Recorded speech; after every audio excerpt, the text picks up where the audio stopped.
আসসালামু আলাইকুম সুপ্রিয় দর্শক। মার্কিন প্রেসিডেন্ট সেই ডোনাল্ড ট্রাম্পকে নিয়ে আবার আজকের আলোচনা। কানাডাকে মার্কিন যুক্তরাষ্ট্রের 51তম রাজ্য হিসাবে দেখতে চায় ডোনাল্ড ট্রাম্প। যদি কানাডা যুক্তরাষ্ট্রের 51তম রাজ্য হয় তাহলে বিশেষ সুবিধা দিবে। কি কি সুবিধা? ডোনাল্ড ট্রাম্পের কথা শুনলে কথাটা শুনলে ফানি মনে হয়। হ্যাঁ, অনেক কথাই, যেমন কেউ 2 দিন আগে পুতিনকে বলেছেন পুতিন পুরোপুরি পাগল হয়ে গেছে। আসলেই একটা ম্যাজিক ম্যান। হ্যাঁ, কি বলে কি করে, হ্যাঁ, ওনার ব্যাপারটা আসলে বোঝা মুশকিল। তো জনকণ্ঠের রিপোর্ট, যুক্তরাষ্ট্রের 51তম রাজ্য হলে কানাডাকে বিশেষ যে সুবিধা দিবেন ট্রাম্প।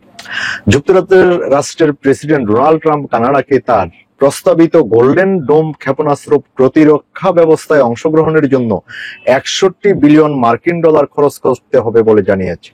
তবে যদি কানাডা যুক্তরাষ্ট্রের 51তম রাজ্য হিসেবে যুক্ত হতে রাজি হয়, তাহলে এই প্রতিরক্ষা ব্যবস্থার অংশ হতে তাদের কোনো খরচ হবে না। ট্রাম্পের এই প্রস্তাব কানাডার সার্বভৌমত্বের প্রতি চ্যালেঞ্জ হিসেবে দেখা হচ্ছে। কানাডার প্রধানমন্ত্রী মার্ক কার্নি এই প্রস্তাব প্রত্যাখ্যান করেছেন, উল্লেখ করে বলেছেন কানাডা বিক্রির জন্য নয়।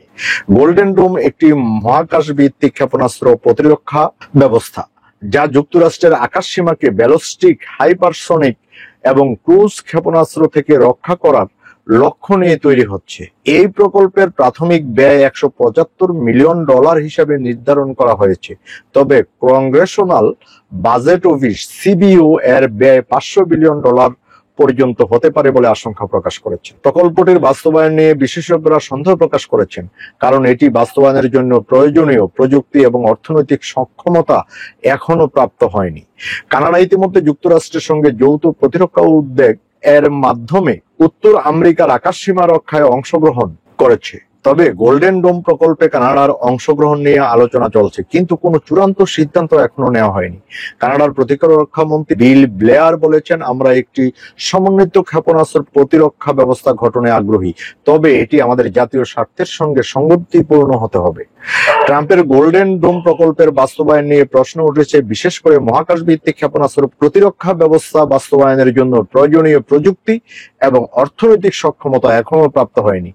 বিশেষজ্ঞরা সতর্ক করেছেন যে এই প্রকল্পের বাস্তবায়ন দীর্ঘ সময় এবং বিপুল পরিমাণ অর্থের প্রয়োজন হতে পারে। তো এটার মধ্যে মহাকাশের এই ইয়াটার মধ্যে যদি কানাডা যদি যুক্তরাষ্ট্রের 51তম অঙ্গরাজ্য হয় তাহলে কোনো খরচ লাগবে না, না হলে এই খরচ দিতে হবে। আর মার্ক বার্নিও বলেছেন কানাডা বিক্রির জন্য নয়। দর্শক, আজ এ পর্যন্তই। ভালো থাকবেন। আল্লাহ হাফেজ।